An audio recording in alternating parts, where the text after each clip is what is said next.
Welcome back to the podcast, guys. So I am joined again by Lee, which is an absolute pleasure. As always, you can see his impeccable green screen setup. Behind him, the new logo, the new colors, and the new affiliation as well, which is exactly why we're here today and exactly why I've got him back on the podcast and exactly what we're going to talk about. So, Lee, I think first of all, like we've obviously done podcasts together in the past. Yes. I think listeners are very much aware of you, yourself. So could you just let the listeners know how you are, how are things going, and how the last sort of like 5-6 months since the UK international finals been for you? Yeah, absolutely. I mean, thanks for having me back on. I haven't, like a lot of people, I suppose, have found the lockdown a little bit harder over the winter when there's a little bit less to do and it's cold and dark and depressing. I know a lot of people who struggle with that, and I was no exception. Work's been incredibly busy for me by nature of the business that I'm in. And I haven't spoken to many people for quite a long time. And then all of a sudden I throw up one Instagram post and I get 4 podcast invites in a day. But I'm happy for you to be the first one that I have, mate, because obviously we've got a history of doing the podcasts and we've worked really well with each other before. And I wanted you to be the first person that we spoke to about what's been going on. How have you been? Yeah, I've been good, mate, and I'm definitely excited to sort of get into this episode today and discuss the changes that have happened. I think that people are very much interested in what the future holds for not just the UKDFBA, but the sport in general, and especially at the pro level. I think people are very excited to see, especially from my side. I'm excited to see new rivalries, new competitions, big time. People stepping on stage that we haven't been able to put together in the past. Yeah. And I think, you know, from the people and the discussions that I've had briefly online over the last couple of days, it's really been positive, and it's really been a case of people saying, oh, you know, what does this mean for this competitor? Can they compete against him now? Can he compete against him? You know, I think people are feeling quite positive, but equally, there's definitely some people that have got questions and people want to know sort of why and how and what's going to change, you know, especially across the UK sort of scene. So we're going to definitely get stuck into that. So first of all, I think it's probably a good place to start in the sense of why now, what's happening with this federation now that we've noticed this opportunity to branch into a new affiliation, and what does that really mean in terms of affiliating with another fed? Let's start with that. In fact, what does it mean to be affiliated with another fed? I think let's break that down first and foremost. Okay, so to affiliate with another governing body within the sport, really, I mean, I'll jump back. I'll jump back a sort of couple of paragraphs before that, if I can. Sure. There were a number of reasons why we did what we did, but I just want to assure everybody that the UKDFBA, we've been around for 10 years now. And the day that I put up the Facebook page to say that we were a thing and, you know, we were going to start running, everybody had questions, and some people had doubts, and some people thought, oh, what's this new thing? And I'm very proud of the fact that for the 10 years that we've been around, we've made a lot of decisions, and not every decision we've made has pleased every single person who's been on the receiving end of it. But I don't think majoritively anybody could genuinely say that we've put a single foot wrong for the last 10 years. We've been very member driven, very athlete driven, and we continue to be so. And every decision we've ever made has been for the good of our members here in the UK. Something that we need to really, really impress on people is that 75% of our members finish their season after the last qualifier. Only 25% of our members make it to the finals on a typical year. And in terms of percentage of our members, only 5% of our members compete internationally. And it's really important to focus on that, because the importance of the 75% of people who don't make it to the finals is just as great, if not greater, than the 5% that go all the way and get on a plane and go abroad. And the decisions that we've made recently in recent weeks have been focused on the majority of our members. And for our members in the UK, the decision to switch governing bodies has been because some changes needed to happen. Some things that we were being asked to do, let's be honest, let's get the elephant out of the room. If our relationship with our old sanctioning body was perfect, we wouldn't have left. Nobody is perfect. There are imperfections in every business, every organization. I'm not flaming anybody. I'm not criticizing anybody. But if that relationship was perfect, we wouldn't have left. And there were a lot of things that we were being faced with doing that would have made the experience for the blue collar athlete, the 95%er, the average athlete that sees the whole season through with us on UK soil, we'd have made their experience probably more long-winded, more stressful, more expensive, without any extra benefit for them. So that they weren't decisions that we could make. We had to do what was best for the vast majority of the members. And for the vast majority of our members, what we need is a good, efficient, fair, properly judged, and relatively well presented event for them to compete in the UK with reliable, trustworthy, and sufficient quality and quantity of drug testing to make sure that they're competing on that level playing field. We've always achieved that. We've never not achieved that. We've never been justifiably criticised as not having done that, and we will continue to do that. So for 95% of the members of the association, the decision has one or two small changes that will affect them, and we'll come on to those in a little while. In terms of, sorry, just reaching for my drink. In terms of the affiliation to the international governing body, again, bearing in mind that it only affects 5% of our members, a very important 5%, but no more important than the other 95. And the 5% of the people that it affects need certain things from us. They need a quantity and a standard of international events to go to, which are accessible, reliable, and of a good enough quality to justify us being there. Although I will always hold dear the fact that, professional status is not the be-all and end-all of bodybuilding. And again, we'll come on to that in a little while. There needs to be an established, worthwhile pro league for people to progress onto. And they're the things that we need for those extra 5% those final 5% of our athletes. And again, the move has satisfied that as well, because we're now faced with options of an entire network of contests throughout Europe. And you'll know yourself, last season, there was no leaving Europe. No. I don't mean in a Brexit sense. I mean in a getting on a plane and going to compete somewhere sense. We went out to Italy last year, and you witnessed this firsthand. You are the INBA European champion. And people will probably put two and two together and actually get four now and understand that, the reason we went to that contest is because we wanted to see it. We wanted to see it with our own eyes. We wanted to see if it was any good. We wanted to see if it was well run. We wanted to see if people were getting yanked off into a room backstage and being, robustly drug tested. And the answer to those questions was yes to all of them. We had a great experience. We had a great contest. Fortune favoured our little team of one, and we came home with the European champion. We were treated very well by our hosts, and we've got a whole network of contests across Europe where we can do that now, as well as, when the times allow it, stepping on the big aeroplane, going across to the States and competing in the natural Olympia, which is only one of the contests that they've got in the States. They have, the World Cup, the Universe. We have the Worlds and the Europeans here in Europe, the other big Grand Prix events. So in terms of affiliation, we're always going to look for somewhere where there is a lot of opportunity. And that was one of the reasons why we made the change.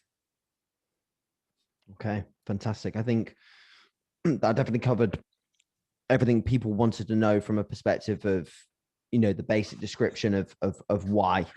I think that's all we need to go into on that front. Now, you've kind of suggested it already, but in terms of the UKDFBA shows themselves that will be run throughout the year, the qualifiers, what are they going to look like? So I'm sure that people are going to think, you know, will they change? Will all the classes change? Will the judges change? Will the rewards change? You know, what are they going to look like? What's going to change on our soil? Absolutely. The bare minimum will change. Our contests will still look and feel like the contests they've always been. There will be a few movements in terms of the competition classes that we're offering, because we're switching to a sanctioned body that offers slightly different classes, and I'll run through those in a second. In terms of the way the contests are run and judged, the judging criteria across the sport are very similar. A bodybuilder is still a bodybuilder. A figure competitor is still a figure competitor. And nobody's criteria is really that different, if I'm honest, across the sport, whether it's across the sanctioned bodies in the drug-tested side of the sport, or across the sanctioned bodies in the non-tested, the open side of the sport. Everybody's criteria are very similar. So nobody's going to be finding this strange new world of bodybuilding that they've never seen before. The contests are going to be run, like I say, they're focused on our members. They're focused on 100% of our members, but not only just for the benefit of the 5% that are lucky enough to get on a plane and be sponsored to go and compete abroad. So in terms of that, not a lot of changes. There are some changes to the classes. Do you want me to bounce through those now? Because again, they're not massively deep. Bodybuilding for the open men is now going to be done in height classes. Instead of 3 weight divisions, well, 3 plus weight divisions as we split the shows, we're now going to go to height divisions. I love this idea. I've been a big fan of it, and people that have been watching my stuff and talking, you know, watching the podcast, seeing the Instagram posts of a year or so ago. One of the big bugbears I've had with the sport of bodybuilding in recent times is that we've kind of become, we've moved away from being bodybuilders and we've gone towards being body dismantlers. And there have been a number of occasions when I've seen people struggle to make a weight cut off and actually look worse to do it. And you know people who've done that, you know people who've done that. They've over dieted, they've over dehydrated, they haven't pulled things back in time because they're focused on making a weight. Now we're going to compete by height. There'll be a short class, a medium class, and a tall class. And I'm not trying to encourage people not to get in shape, and I never have done, but we're certainly taking away that impetus for forcing people to meet a number on the scale, which I don't think is a particularly healthy thing when the name of the sport is bodybuilding. We're supposed to be building the body. So that's the biggie for the open men, is the height classes. There'll be a slight tweak in a couple of the poses in the physique and bikini divisions because they just are under the new rules. And I'm going to rewrite the rules to mirror everything we need to do. Everything's going to be on the website by the 12th of April when the entry's open. So there'll be no secrets, no surprises here. Those are those athletes who choose to read the rules anyway. And as we've discussed, that's a percentage, not all of them. They'll be able to see what's required of them posing wise. We previously ran 4 women's disciplines within the organisation, and we're still going to, but there'll be a change to one of them. The class that was previously called Fit Body, because that's a trademarked class name that belonged to our old sanctioning body, that's now called Ladies Physique.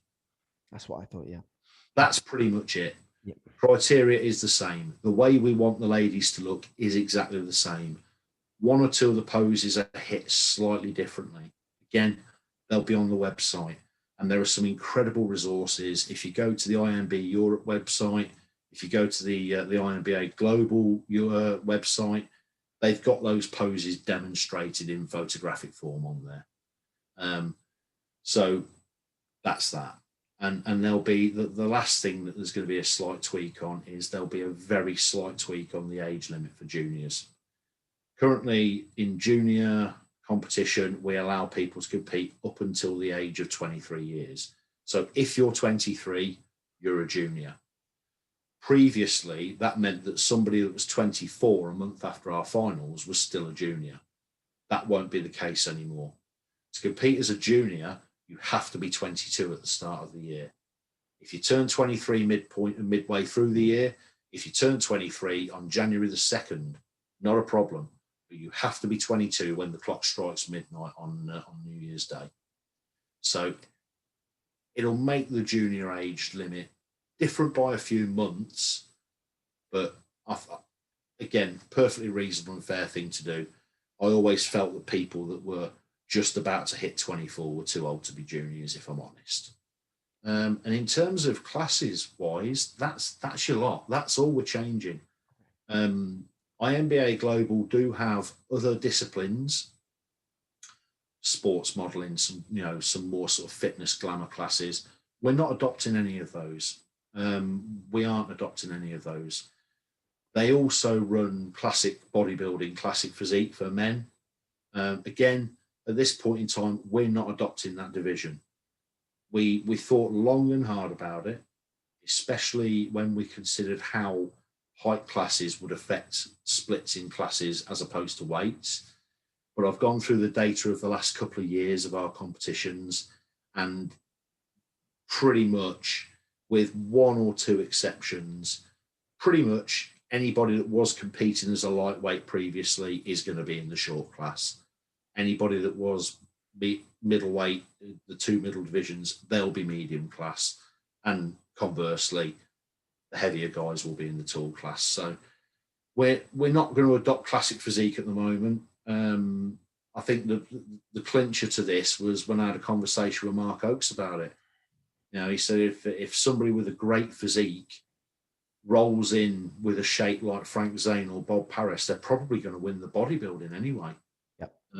Because you can't ignore physiques that are put together like that. And the body weight differential, sort of in your open contests, in your NPC shows, in your Olympias and your big open shows, there's 50 pounds body weight difference between a bodybuilder and a classic bodybuilder. If you look at your average 5'8" guy is competing at around 77, 78 kilos in this country at the moment. And that's kind of backed by the data that we're getting. Your average 5'8" guy is in the mid to late 70s, pushing up to 80. So that would suggest that to need a classic bodybuilding class, we're going to have 5'8" guys competing at about 10 stone. And we don't. We don't have that body weight differential.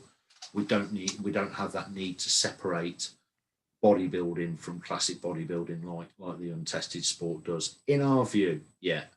But if we go this season, if we go a couple of seasons and notice that there is a need for it, then we'll think about it in the future. But for now, we want to stick to the same disciplines or the equivalent disciplines to the one we've got.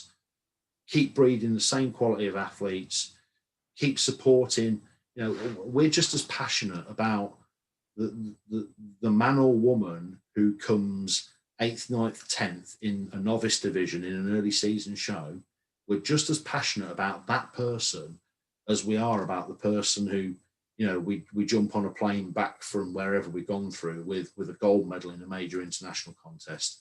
We care about everybody just the same, and we just want to keep the structure as consistent as possible for people in the meantime, so that nobody's really guessing. The UKDFBA recently introduced junior bikini and junior men's physique. Will these classes be staying, or will they be going, and everyone that was doing that class be going into open? I don't believe that 2020 was the year to accurately test whether those classes worked or not. So the answer is simply this season, they'll be staying. Absolutely. Okay. We trialed them last year to see if they worked. And then the whole world ground to a halt, and 3/4 of the people that were going to compete in a bodybuilding contest didn't compete in one. And the biggest hit, if again, it's all data backed, it's all, it's all there in the numbers. The biggest hit that we got in terms of numbers last year was in physique and bikini competitors. Bodybuilding numbers weren't really affected, but the numbers in physique and bikini were generally lower. And I think that showed in the fact that, both of the junior bikini divisions we had last year had a single athlete enter them. The junior novice physique was 5 strong. The junior open physique was 3 strong. But then last year, everything suffered. If we run those classes again this year and we're getting 1, 2, 3 people enter them, all of whom would hold their own in the open, then we won't run them again.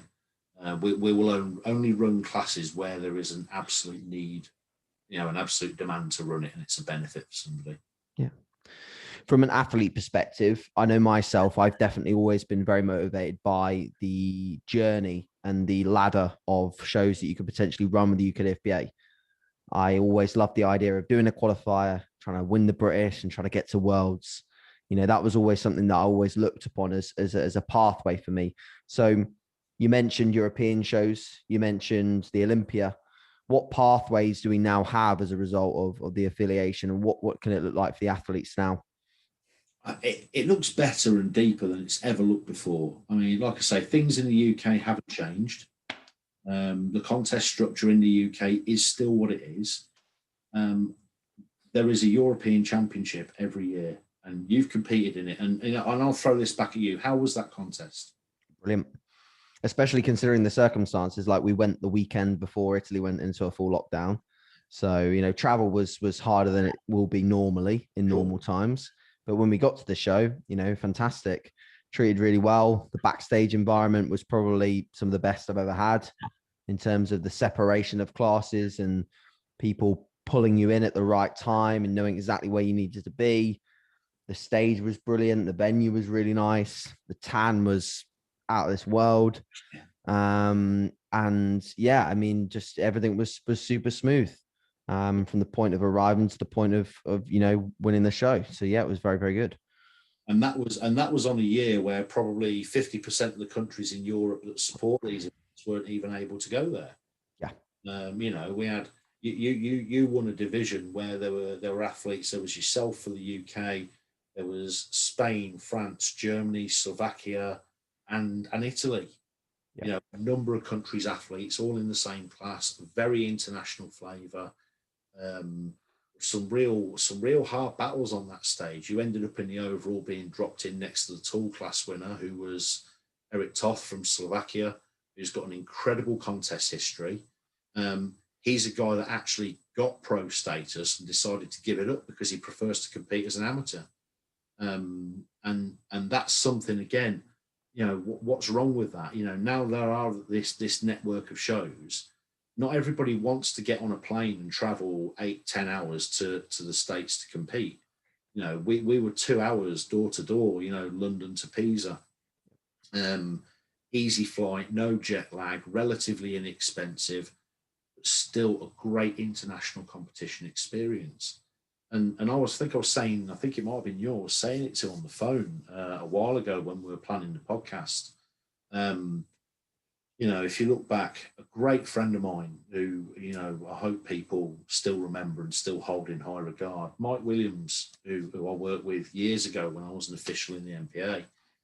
Mike was a 5-time European champion and a 5-time world champion. Absolute legend, absolute elite. He'd go to those contests and people would know who he was straight away because he was the man. When was the last time we had a 5-time amateur European champion? When was the last time we had somebody who won multiple world titles? It hasn't happened because it just seems that people are sort of rushed through into the pro ranks as quick as possible. And, it doesn't need to be that way. I even said to you, and, we'll chuckle about this now. We were at the airport coming home, weren't we? And you said, amazing. This has been a great weekend. I've got a pro card. I said, well, don't forget the European title that came with it. Yeah. That was the big win that weekend, wasn't it? You are the reigning European champion. I want to have a bunch of people who are, double, triple world European champions. And that journey can start this year. Yes, we will go to the States. Yes, we will have people that go through to the pro ranks. But, let's take full advantage of the richness of the sport. They've got the European Elite Tour. As an amateur athlete, you compete across the events in Europe and sort of build up league points over the year with some ridiculous prizes at the end of the year, for amateur athletes. And the best, the biggest bonus is, as an amateur athlete, you come through our shows and consistently qualify to be part of the team, and I'm still sponsoring you to go to those shows. You're not paying for it out of your own pocket. Yeah. So the options are endless. The people that want to take that direction can take that direction. People that prefer to take the direction of staying amateur can stay amateur. And there's just there are more contests within reach of us to do different things. And that's not to say that where we were before was bad. It wasn't. We spent 10 years there. We've come back with some big titles. We've had some big champions in the sport. We've won pretty much all of the titles that there were to win.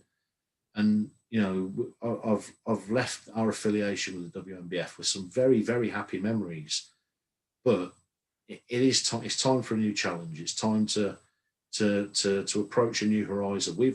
Again, I go on about the, multiple European world titles, but we haven't had a pro natural Olympia champion come back to this country from the States before.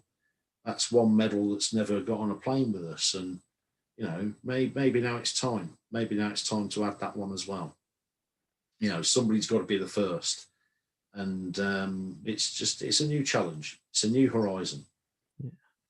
Fantastic. So for professional bodybuilding in the UK, what's that going to look like? Obviously, we had the Pro International for WNBF athletes at the UKDFBA finals. That was a show that we'd ran for multiple years.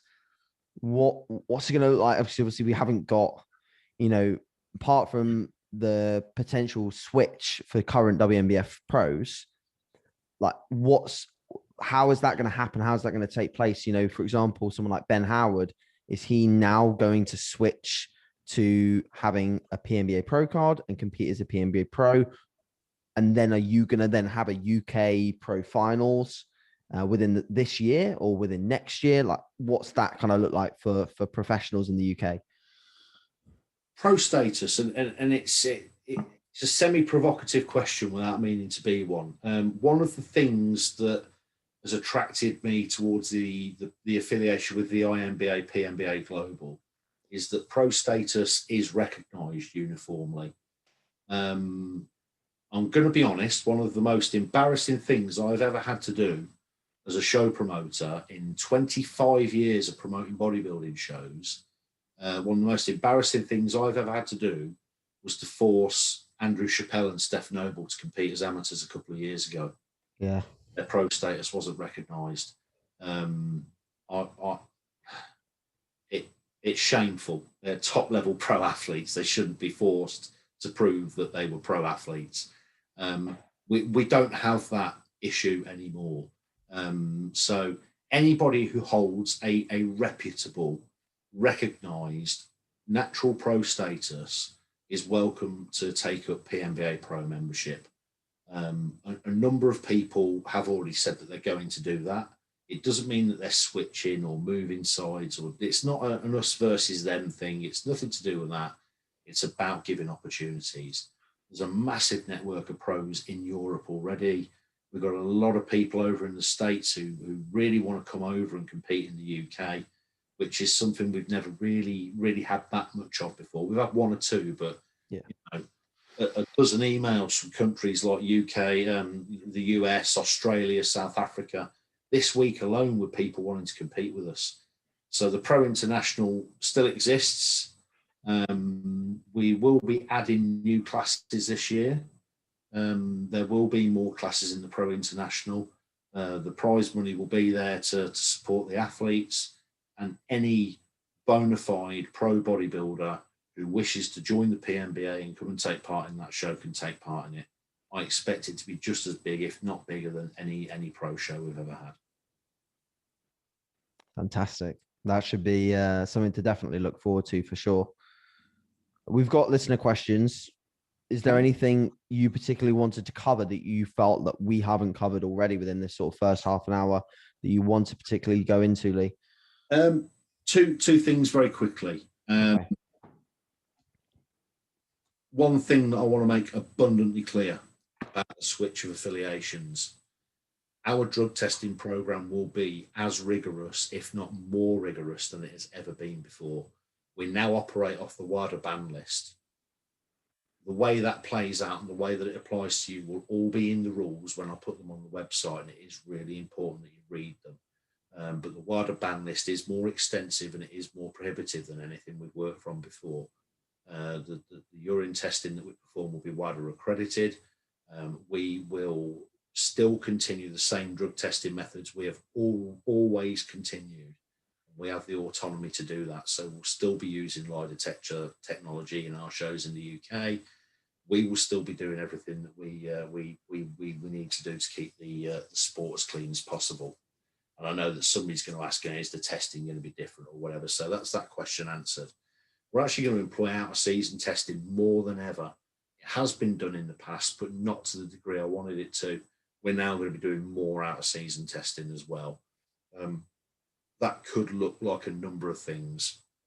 It could look like the low-hanging fruit, sort of cheap out-of-season testing where you get pulled out of your seat when you're watching a show as a spectator. It could be that on one of the many road trips I take on the weekends that I come and knock on your front door and ask for a urine sample. It could be that if you're, a gym owner or a PT, I decide to take a workout in the gym that you work at while I'm on my travels with work or pleasure or whatever, and bring a urine testing kit with me. But there will be an increase in out-of-season drug testing. So that was one thing I wanted to just cover, get it all out there. Drug testing remains an absolute priority with us. We do not want cheats in this sport. I have never in 25 years allowed somebody to compete in a drug-tested bodybuilding show who I know or believe to be cheating. And there is absolutely no way on earth I would ever buy a plane ticket or write a check to take anybody overseas to compete for our association and represent our country and our flag who I had one iota of doubt about being completely clean as a whistle. That will not change regardless.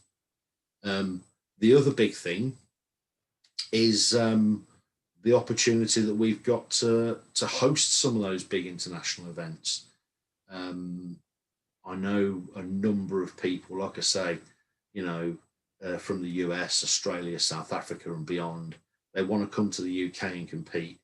And that only happens in one guise. Within the next few years, we will be looking to host the INBA, PNBA World Championships here in the UK.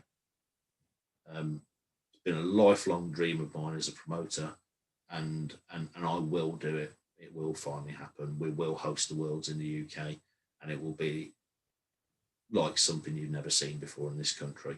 So it's really exciting, a really exciting time, and the opportunities have just blown wide open for us. That's pretty much my piece. That's my campaign, and I'll field any questions that you got left now, mate. All right, fantastic. So we have a question about how you would qualify for Vegas.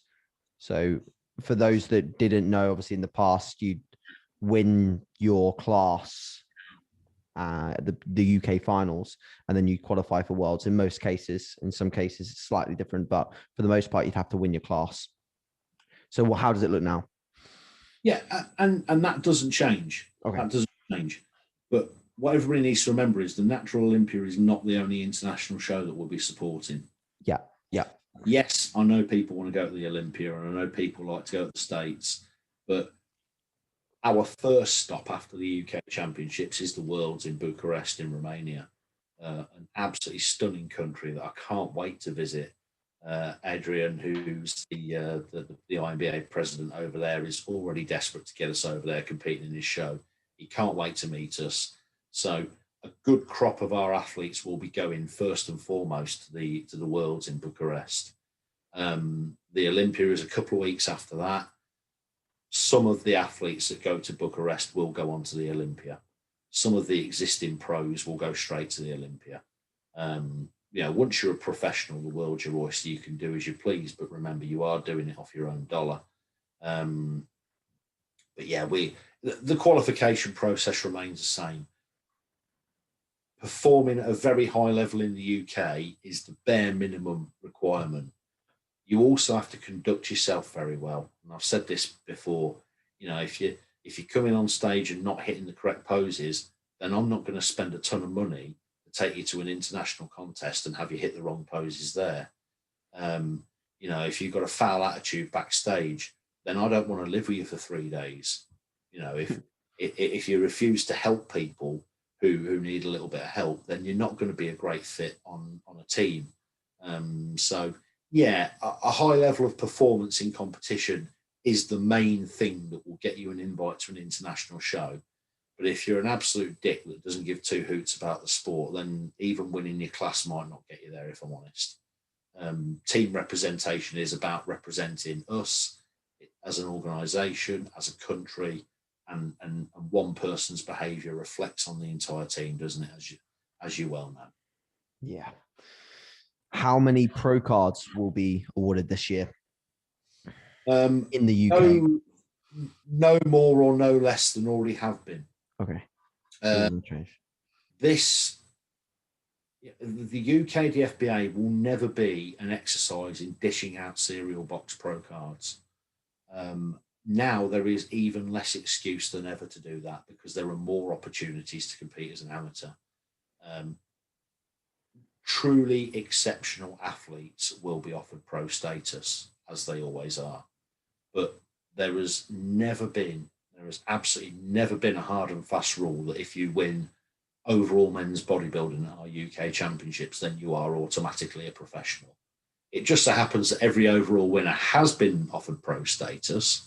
But, last year would have been a perfect example of this, because if it hadn't have been for the unbelievable quality of the guy that took the overall, then we probably wouldn't have offered a pro card last year, simply because the standard was high. It was as high as ever, but people hadn't had to come through the same process to get there. And, I don't know, maybe that's the wrong way to think about it, but it was literally a last minute decision. We knew the guy had won the overall, and Oaksy and I had a conversation with each other. Do we offer him to turn pro or do we not? We decided, yeah, we do. I say throwing pro cards at people is not what the sport's about. Developing a pedigree of a good competition track record is what we're going for now. Awesome. There'll still be pro status. They'll turn in pro. There'll still be pro contests. Yeah. It'll be, there will be other options for people to consider. You would probably find that some people will say, well, I know I can turn pro if I want to, but like Eric Toth, who we were talking about earlier, but I'm having a lot of fun where I am, so I'll stay here for a while and I'll do the pro thing later on. All right, cool. In terms of the differences between the INBA, PNBA, and the WNBF, is there any clear differences in terms of what the competitions are like or the way that things operate? Obviously, I think what they mean by that is, I don't think they mean classes. I think they mean just the competition itself. So maybe it's someone that's been to a WNBF show. What's the difference between going to a PNBA INBA show and a WNBF show? I've never been to an INBA global event in the States yet, but I have been to one in Europe, and I was very impressed by it. I was very impressed. A bodybuilding contest is a bodybuilding contest. You will register to compete. You will arrive. You will prepare backstage. You will go on stage. You will perform. You will be awarded in accordance with your performance. And then we'll all go and eat and drink and be merry afterwards. That's what a bodybuilding contest is all about. The options that are being offered to us now are in some stunning locations, in some lovely places, being run by some very experienced promoters. The one that we've had the taste of already, like you said, even against the background of the circumstances we had with COVID and lockdown and so things being so uncertain, and to get COVID test results before we went, and wearing a face mask everywhere we went. There was a lot of stuff we did in Italy last year that would have added a huge amount of stress to the average bodybuilding trip. Yet we had a fantastic time. Yeah. And that kind of tells me that when times come back to normal, that we'll have an even better time. And there's absolutely no way, going back to the sort of statement I made at the beginning, in the 10 years that we've been running, I've never made a decision, and not all my decisions. We have a committee, we have an operating core of members who make decisions jointly, but we've never made a decision in the last 10 years that's hurt our members, and we're certainly not starting now. Awesome. One of the other topics that people brought up often in the questions, I think they just might be searching for a little bit of clarity with regards to the WNBF itself. They seem to want to know whether there's any issues with the WNBF that they as competitors need to be made aware of. So, for example, maybe they're looking at this split from the outside looking in, and they're thinking there must be something wrong if we're coming away, or there must be something that as competitors they might need to know about. So I think maybe it's worth just clearing that up a little bit and giving people clarity as to why, they can still choose to compete there if they wish, but I just think you need your call on that one. It's a difficult one because it's, everybody wants a bit of scandal, everybody wants a bit of gossip, don't they? And lines get drawn in the sand and fences get put up, and people hate people because they have a different logo on their jacket, and that's not what we're about, and it's never been what we're about. Like I said at the beginning, if our working relationship with the WNBF was perfect, then we wouldn't have left. If I didn't believe that the move of affiliations would be better for our members, then we wouldn't have made it. In terms of any sort of more background behind intricate reasons, disputes that may or may not have happened, anything like that, my stance on the matter and the stance of the organisation is that we will remain respectful. We'll just say it was a business decision for us to go somewhere where we thought that we had better opportunities. And as long as both sides remain respectful, then those reasons will probably never be heard. Brilliant. Yeah, I think that's a smart way to sort of cover that question. So if people at their own discretion wanted to compete with the INBF or WNBF, they still could, if they wanted to, couldn't they? From abroad, obviously, mostly, like most of the people in the UK won't, because there's no opportunities. But do you get what I mean? Like some of these questions were from people that live in the States, etc. Sure. I have never once in my life told somebody that they could or couldn't do a bodybuilding contest.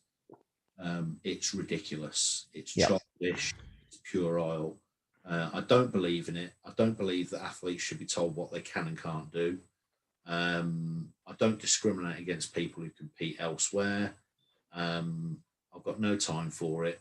We all have different things to offer, and we will want to come to us. I don't want to encourage anybody to do anything else, because quite frankly, if I owned a Burger King franchise, I wouldn't tell people to go and eat at McDonald's. I want them to come and eat at Burger King. Yeah. I want people to come and compete with us, and of course, people to have trust in our decision. If people want to compete elsewhere, then that's not a problem in the slightest, and it never has been. But like I say, our reasons for changing our affiliation was so that we could carry on operating the exact same way we've always operated, benefiting our members the exact same way, yet offer them a few more opportunities. There'll be no trash talk. There'll be no bad mouthing, and there'll be no sort of expanding on any potential issues there may have been, unless it's in the name of defending something that's said about me that isn't true. Awesome. Very professional as per. I think one thing also I wanted to cover is we have obviously got the setup for this year based on the COVID situation and the fact we've had to shift shows towards the back end of the season. We've had this conversation before. We had the conversation about last year and the way that the shows ended up working out. And we had the conversation about qualifiers. I'm sure you're still, that's still going through your head. In terms of years where we get, minimal COVID interruption and zero pandemics, are we still going to potentially look to run qualifiers throughout the year from, the beginning of the bodybuilding season across different regions? Or are you potentially looking towards the idea of still maybe backing shows up towards the end of the season, doing less total shows? That's a really good question. And it's something I said something a minute ago. And, sometimes you say something and think that kind of came out a little bit wrong. And it was about the decision whether to offer somebody a pro card or not at last year's finals. Right. So, one of the factors was that they hadn't gone through the same process as having a qualifier than a final. And to be honest with you, that's just not true. The overriding factor with this year was the fact that gyms have been closed. People have been training with, concrete filled beer barrels in their gardens. Yeah. Some people had been ill. They'd had COVID and come through it, recovered and competed. Some people's finances have been affected, and that could have affected some of the things they normally put into their prep. So the decision as to whether or not to award the pro status last year was down to whether or not people would be as good as they normally are, because we have a standard. We have a standard where you have to be this good to be considered to be a professional, not just you have to win the UK championships. So I kind of retract what I said about the qualifier process. I think in terms of contests going forwards, leading on from that, is that we'll do what's best for the members. And the INBA, PNBA Global have got a very interesting setup in that the World Championships is normally in June every year. The Europeans is in October, immediately before the World Cup and the Olympia.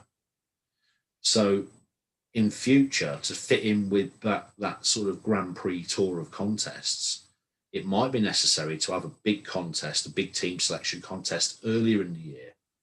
Because if, your Worlds is in June, then doing a selection contest in May might be the best thing. Have another one in October time ready for the other contests. Sure. It could be that we follow the qualifier protocol, have the finals in October, just hit the October contests, but say that those team members are also eligible for the following year's Worlds in the June. We don't know. We'll see how it plays out. But I'm more than ever, and last year was a big, big eye-opener for me. And I'm going to sort of move slightly but quickly off tangent from just bodybuilding at the minute. If there's a single person watching this podcast when it goes live who sees the world in the same way now as they did 12 months ago, then I would love to know where you've been hiding.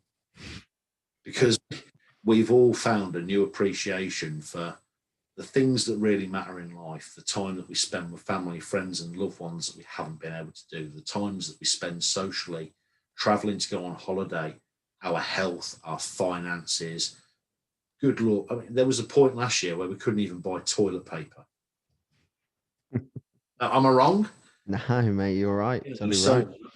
So maybe that whole trail of starting your diet January, February time to hit a contest, spring, summer, autumn time, carry on through to October, then do another 5 weeks for the Worlds, and before you know it, you've dieted for 40 weeks. Maybe years out of the way. Maybe its days are numbered. Yeah. Maybe it's time to sort of admit. And I had this conversation with Sam Watt back in 2016. We were walking down. Here's a name drop for you. I was talking to Sam Watt, world champion, sporting legend, and we're walking down the boardwalk at Venice Beach in California, you know, as you do on a random Sunday afternoon. And it was the first year that we'd had qualifying contests. And I said to Sam, we were talking about, you know, shows and the like, and Sam said, so what do you think about what you've done this year, having qualifiers in the final versus other years where you've had just open shows, just open shows, but we've had an open show. And I made a fairly sort of succinct point to him that it's not made a huge amount of difference. It's, you know, you still won. You were going to, you know, if you were the best guy that year, you were going to win anyway. Nobody knows until the day of the finals who's going to win, obviously, but the best person is going to win, whether it's, you know, male, female, masters, juniors, open division, whatever discipline, the best person is going to win. Whether that person had to compete in a qualifier to get there or whether that person just went there and competed on an open entry basis, the best person still wins. So, you know, it's a difficult question to answer. We have to settle into the structure of how the international contests work. If we have open shows, again, open team selection events, do we need to have other events that are more novice level based as well to give that broad spectrum of sort of competition to everybody? You know, a big heartbreaker for me this year is that we can't run the novice show, the novice UK championships, the novice classic, because we just can't fit enough shows into the calendar. And that's my favourite show of the year in many respects, because you remember that 75% of people that we were talking about at the start of the podcast? Yep. You know, the grassroots level people, the people who the sport's new and exciting and even more special to, you know, they're the people that we love to serve the most. So to not be able to give them the contest that was their little home and their sort of their big goal for the year, that's a bit of a crippler for me next year. So, you know, this year, sorry. And, you know, so those opportunities have got to come back at some point because it means a lot to people. You know, it's one of those, you know, ask me again in a year's time and I'll probably answer the question a little more clearly, maybe a little bit differently. All right, cool. So I think we've covered pretty much most of the topics on the questions. Good. Covered a lot of what I wanted to cover in terms of a greater understanding for the listeners, because I now understand it even more myself. So I think listeners will understand it equally as well. Again, so I know I've already suggested it, but is there anything else in particular that you feel like people need to know, or yeah, essentially just, is there anything else that people need to know about this, mate? In my opinion, absolutely nothing whatsoever. Yeah. If you like what we have been doing for the last 10 years, then carry on enjoying it. If you haven't liked what we've been doing for the last 10 years, then the conversation doesn't. Why are you listening to the podcast? You know, a very wise man once told me, and it'll be in my memoirs when I eventually publish them. I'm going to quote this guy because he's a dear friend of mine who promotes bodybuilding in a country outside the UK. And he was having a few problems with his contest one year, and I was talking to him about it. And I said, you know, if a lot of people dropped out of his contest, and a lot of people were saying they didn't want to enter it and stuff. And I said, you know, are you thinking about cancelling the show? And he said to me, no. Do you know why? And I said, why? He said, because I run this contest for the people who want to compete in it, not for the people who don't. And my view on the world was changed. Some people have an impact on you, don't they? Oh, yeah. And you know, I became a little bit more mature that day. And like I say, we've spent 10 years, countless hours, thousands of miles on the road. You know, I totted it up. I'm not going to lie, I've been doing a lot of soul searching, a lot of thinking about what's right for me personally, about what's right for my other officials, about what's right for my athletes, about what's right for the association. You know, there's been a very quiet, very dark and very cold 5 months for us to think about all these things. You know, we add up all of the hours we put into it, all the miles we've done on the road. You close to, in the last 10 years, close to £120,000 has been spent on funding athletes to go to shows overseas. About 10% of that, so about £12,000 in the last 5 years alone donated to charities. None of it has been at the expense of the athletes who haven't had the chance to go overseas. We do an awful lot of for the people we serve, and we do it out of passion. And it has to be fun for us. It has to be something that we're enthusiastic about doing. It has to be a labour of love for us. We don't get paid for doing this. This is something we do because we want to do it, and we have to want to do what we're doing and believe in what we're doing. You wouldn't be able to do what we do if you didn't believe in what you were doing 100%. Trust me. And anybody that doesn't believe me can try and walk a mile in those shoes, because if you want to work 200-300 hours every year, travel 6,000 miles, and give away £20,000 and not take a penny of it for yourself, then you're a special kind of mad person, just like me, and I applaud you. But to do that, you've got to enjoy it, haven't you? Oh yeah, 100%, mate. You've got to get something out of this, and if it's just a little smile at the end of the season, then that'll do for me. And unfortunately, for the last couple of years, I wasn't smiling as much as I used to, and it was time for me to be happy and passionate and driven again. Last year was a very easy year for me to be passionate and driven, because I made a promise to our members that they would have a stage to stand on. You did it. On that promise as best I could, with a little bit of luck, because lockdowns got timed as they did and stuff like that. There was a little bit of luck involved, but there was, there were times when I didn't sleep for 2 days to put that show together last year. And I did that because I'm passionate about serving our members as best we can.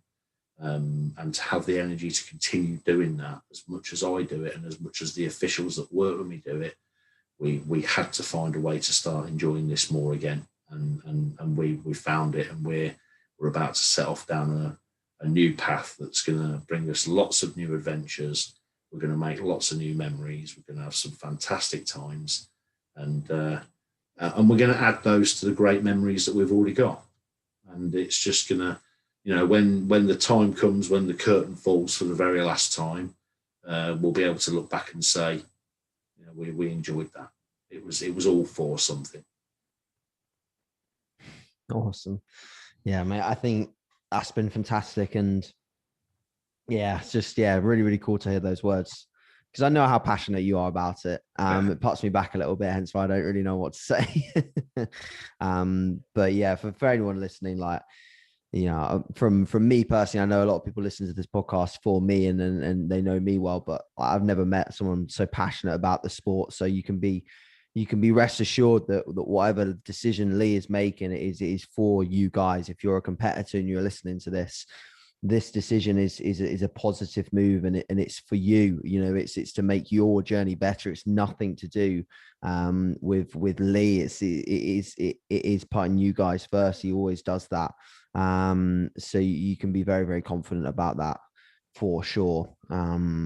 So yeah, I think this is a great sort of place to sort of potentially leave the podcast and let people ask their questions if they wish below. If they've got any preceding questions or topics that they wish us to bring up again, obviously we can hook up again and do another one. But equally we can answer them. Lee can get to them in the comments below. And other than that, just if you're prepping this year, you've got lots of things to look forward to, and then future years equally as well. Super exciting times coming up for competitors, and I think this comes from Lee especially, but both of us, it's massively appreciate the support that you give these podcasts that we do together, and equally the federation itself moving into the future and moving into this next step. Could have said it better myself. To anybody who's got any questions that aren't burning a hole in their pocket, the new rules and regulations will be in black and white on the website in as clear wording as I can make it. I'll attach them below as well. By the 12th of April. And by the time registration opens, you should be able to read through those rules and guidelines. You will know everything that you need to know as long as you put the effort in to read those rules. Then they're not going to be any more complicated than they already are.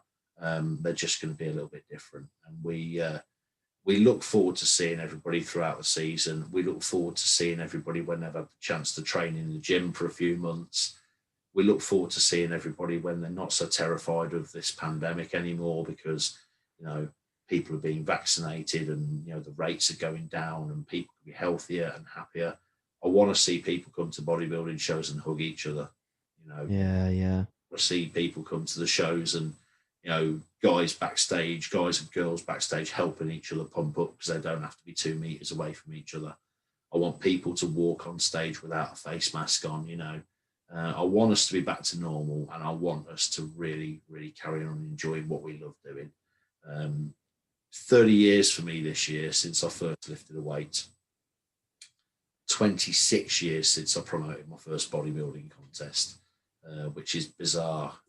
I was still competing at the time, and it has been a really rich and beautiful 30 years. And I want it to be 40. I want it to be 50 years. And one day I want somebody else to be sitting on the other end of a podcast talking about how much they've enjoyed their 30 years so far and how much they're excited about bringing world championship bodybuilding to the UK. And I'm looking forward to those who want to be part of it, being part of it and sharing my amazing journey with you. Fantastic. All right, guys, we'll leave it there. And as always, we'll catch up soon. Thanks very much for listening. And thanks again, Lee, for your time. We really appreciate it. And thank you for making everything clear for us. And we will speak in the next episode. Cheers, guys. Thanks for having you on.